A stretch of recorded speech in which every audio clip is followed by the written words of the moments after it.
So, I want you to try and picture a stage, but not your standard concert setup. Right. It looks more like a hazardous waste site, just completely collided with a nightmare. There are 9 people up there. 9, which is just a massive footprint for a band. Yeah, exactly. And they're all wearing these matching jumpsuits, like industrial coveralls, really. And their faces, well, one looks like a rotting clown that just crawled out of a grave. Yeah. Another has, like, these 6-inch nails driven entirely through his skull. One looks like a burnt crash test dummy. It's chaos. It's incredibly loud. And honestly, it's disturbing. It is. And, if you looked at that exact scene back in 1999, you would have almost certainly said, oh, this is a gimmick. This will last 6 months, tops. Oh, 100%. I mean, it screams shock value. And yet, here we are doing a deep dive into Slipknot today. Yeah, over 25 years later. Right. We aren't just talking about a heavy metal band here. We are unpacking a literal cultural institution. We really are. And I think the mission for this deep dive is to sort of figure out the how. Like, how does a band literally refers to itself as a product? I mean, they numbered themselves 0 through 8, like warehouse inventory. Yeah. How do they manage to create one of the most emotional, visceral connections with their fans in music history? The maggots. Exactly, the maggots. It's a fascinating contradiction. It really is the ultimate paradox, and that's what I want to crack today. Because on paper, it really shouldn't work. It's too theatrical to be taken seriously as real metal by the purists, but it's way too aggressive to ever be mainstream pop. And yet they chart at #1. Yes. So to figure this out, we've been pulling from a ton of sources. Right. Band biographies, early demo archives, recent interviews with Sean Crahan, who most people know as Clown, and even, unfortunately, some autopsy reports. It's a heavy story in every sense. It is. So where do we even start with a 9-headed monster like this? Well, we have to go straight to the source. And I don't mean their first major record label in L.A. We have to go to the cornfields, Des Moines, Iowa. Moines, Iowa, in the mid-'90s. And the geography is actually crucial here. I would imagine so. I mean, Des Moines isn't exactly Los Angeles or New York. It's not an entertainment hub. Right. And the recurring theme in all the early biographies is this profound sense of isolation. If you were an alternative or weird kid in Iowa in 1995, you were really isolated. You're just surrounded by agriculture and boredom. You were bored and you were angry, so you made your own scene. So usually this is the part in the rock documentary where the guys get together in a freezing garage, drink some cheap beer, and write a rebellious punk song. Well, not quite. This is where the Slipknot story gets genuinely weird. Yeah. The architectural blueprint for the band didn't actually come from a jam session. Okay. It came from a tabletop role-playing game. Wait. Pause. You're telling me one of the heaviest bands on Earth started because of a board game, like Dungeons and Dragons? And this is a distinction that actually matters a lot for the band's psychology. They were playing a game called Werewolf, the Apocalypse. Oh, I've heard of that. The White Wolf game. Exactly. And unlike D&D, which is, usually about high fantasy and heroism and saving the village, Werewolf is fundamentally about primal rage. Okay, that makes sense. It's about playing these eco-terrorist shapeshifters fighting a desperate losing war against a corrupt civilization. Okay, wow. That sounds a whole lot more like early Slipknot than, rolling a D20 to hit a goblin. It completely shaped them. Ah. Anders Kolsefny, who was the original vocalist before Corey Taylor and Sean Crahan, they deeply bonded over this game. Interesting. Because in Werewolf, you have tribes. You operate in a pack hierarchy.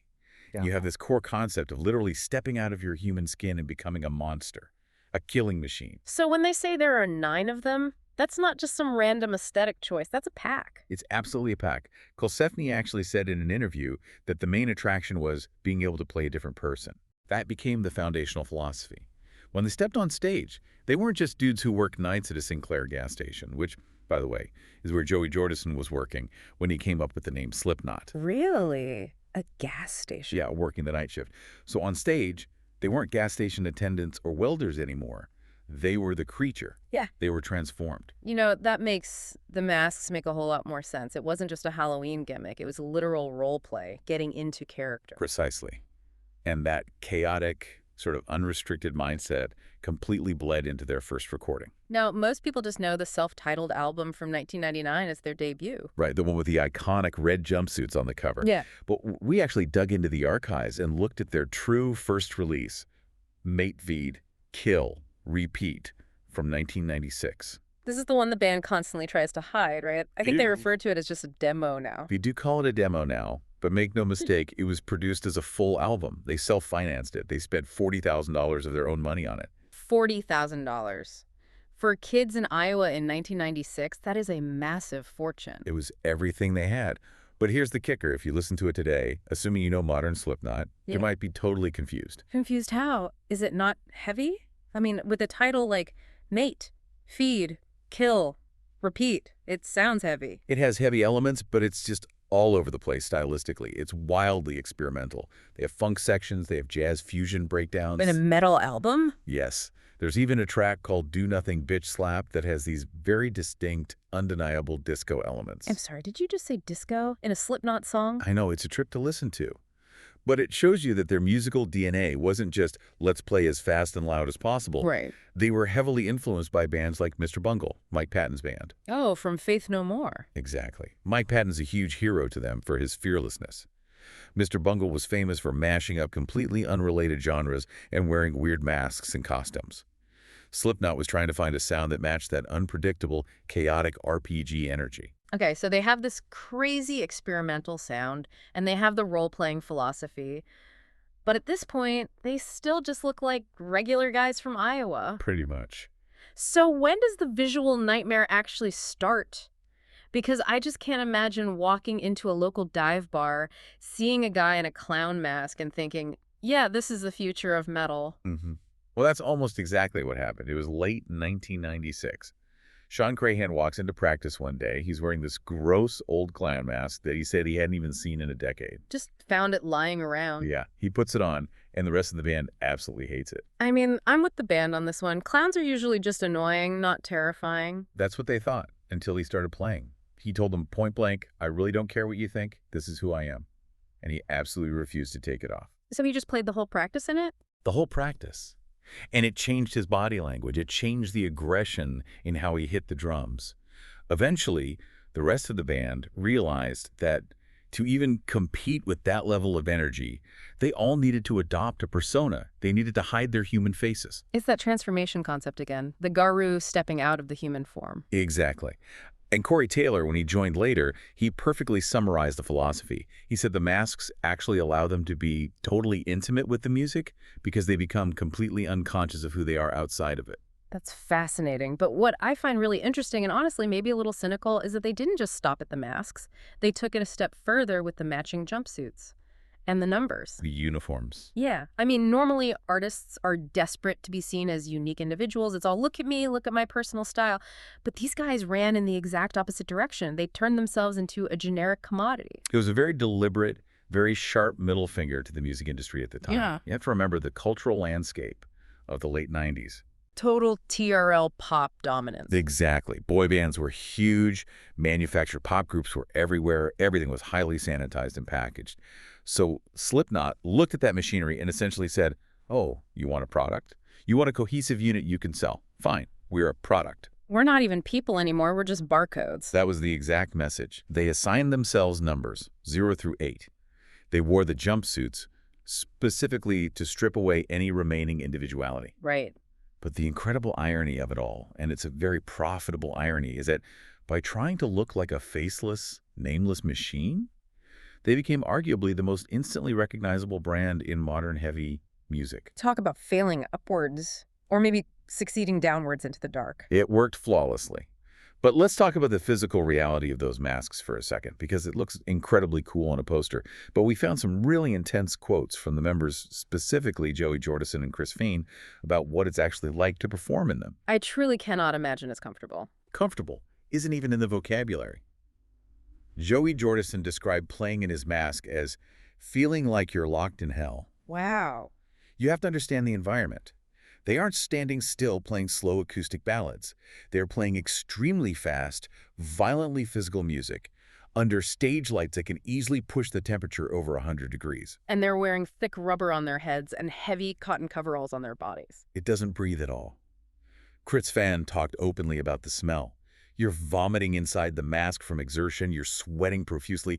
The latex and rubber are literally degrading against your skin. It's a complete sensory nightmare. That sounds dangerous, honestly. It is.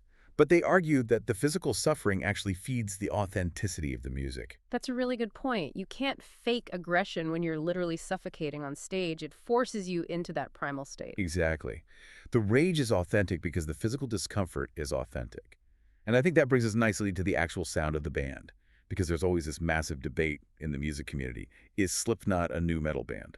Oh, the dreaded new metal label. If you Yeah. lump them in with Limp Bizkit and Korn, the hardcore fans get very, very upset. The band gets upset too.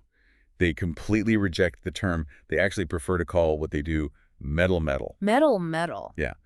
They see the whole new metal association as just a total coincidence of timing. They just happened to blow up when new metal was peaking. Yeah. And honestly, when you break down their sound on a technical level, they have a really valid point. Mostly because of the sheer size of the lineup. Specifically the percussion. This is the wall of sound that defines them. Your standard rock or metal band has one drummer. Sure. Slipknot has a world-class drummer sitting at the back and two custom percussionists flanking the stage. And they aren't just playing congas. What are they hitting? Empty beer kegs. Beer kegs, Yeah. custom welded titanium drums, MP metal trash cans, and they're hitting them with literal baseball bats. It's just violence as instrumentation. Exactly. It creates this tribal, incredibly dense, chaotic layer of noise that sits right on top of the traditional metal riffs. It's not just keeping a backbeat, it's like a war march. Right. And that density, that sheer overwhelming sonic assault, is what separates them from a band like Korn, which is much more focused on a sparse, bass-heavy groove. And the influences you found in the sources really back that up. You mentioned Mr. Bungle earlier, but I was genuinely surprised to see Kiss pop up in the research notes. This is massive for them.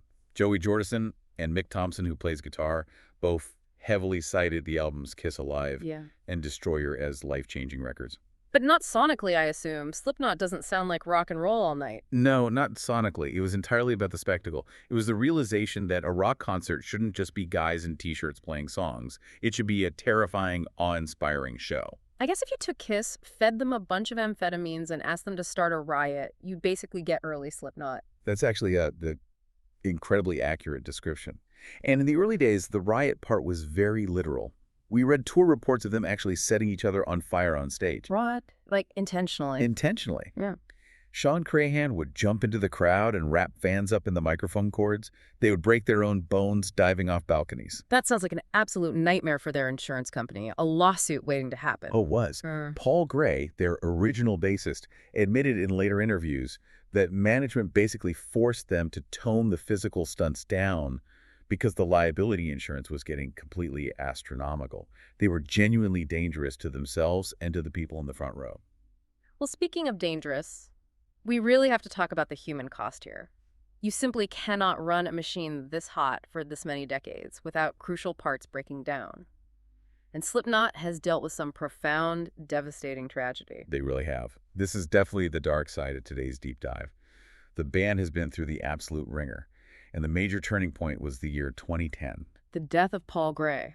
Right. He was a founding member, the core bassist, and he was found dead in a hotel room in Urbandale, Iowa. Such a massive loss. It was. And the autopsy report, which is public record, cited an accidental overdose of morphine and fentanyl.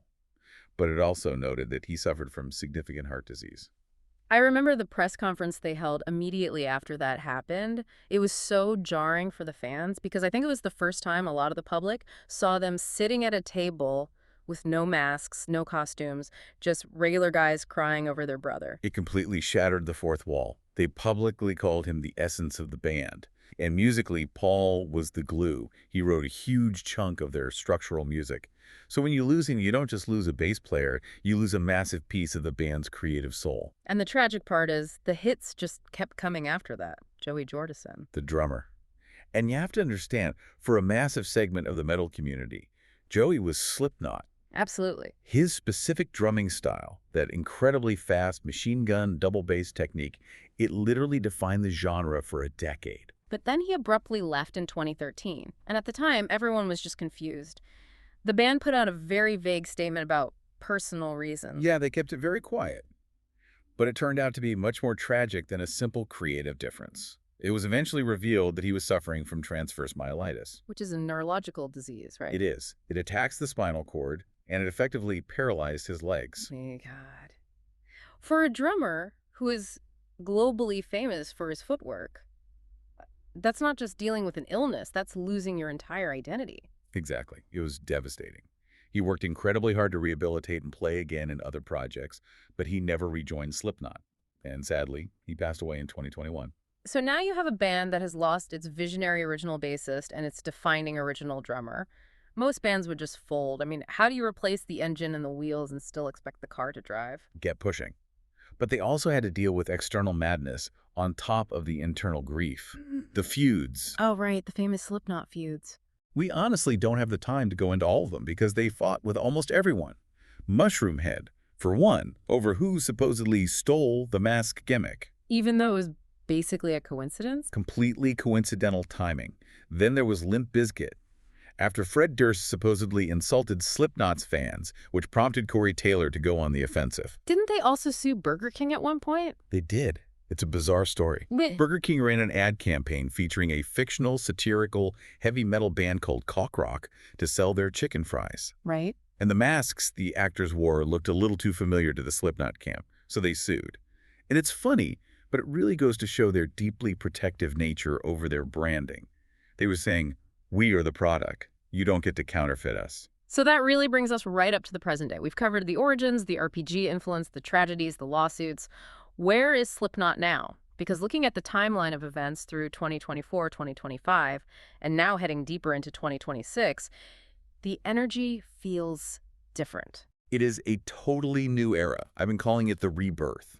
Because in April 2024, they officially confirmed Eloy Casagrande as their new permanent drummer. And for anyone who follows metal drumming, this was a massive deal. Huge. Eloy came over from the Brazilian band Sepultura. He is just an absolute beast behind the kit. He hits harder and plays with more intensity than almost anyone currently working in the business. And the way they revealed him was so cool. It was brilliant. They played this tiny, intimate gig at Pappy and Harriet's, which is basically a barbecue roadhouse out in the California desert, right before they headlined the massive Sick New World Festival. And bringing that kind of new, aggressive blood into the mix really seems to have woken the older guys up. It has revitalized them on stage. Yeah. But this is exactly where the narrative gets a bit complicated for the future. We have directly conflicting reports from the band members on what happens next. Conflicting how? Well, on one side, you have Clown. He gave a very candid interview to NME recently where he stated the band desperately needs a much-needed break. He kept using the phrase, human time. Which is completely fair. I mean, they're in their mid-50s now. Their bodies are physically beaten up from decades of jumping off monitors and heavy gear. Of course. But then on the exact opposite side, you have Jim Root, the primary guitarist. He's itching to go. He stated recently that they owe it to Eloy to get back into the studio and record. He even claimed to have 6 or 7 fully formed song ideas ready to go right now. So you have this core tension inside the camp. The need for rest versus the momentum of the new lineup. Exactly. And sitting right in the middle of that tension is the Lost album. I keep seeing this pop up in the research. What exactly is Look Outside Your Window? Yes. This is the holy grail for the maggots. Back in 2008, when the band was recording the All Hope Is Gone album, 4 of the members, Clown, Corey Taylor, Jim Root, and Sid Wilson, got together in a separate side studio and recorded an entirely different album. And it's just never been released. Never released. It's been sitting in the vault. And the craziest part is, it doesn't sound anything like Slipknot. What does it sound like then? Corey Taylor actually described it as having a strong Radiohead vibe. Radiohead. Yes. Yeah. He said it's atmospheric, it's highly melodic, it's creepy and unsettling, but it is not heavy metal. It's more of a psychological thriller soundtrack than a slasher movie. And it's really just sitting there on a hard drive somewhere. The management has it. Clown constantly threatens to finally release it in interviews, but he always says the timing has just never been right to drop something so different. See, this raises a massive, almost existential question for me. You have a band that is fundamentally built on rage, grotesque masks, and the metal wall of sound.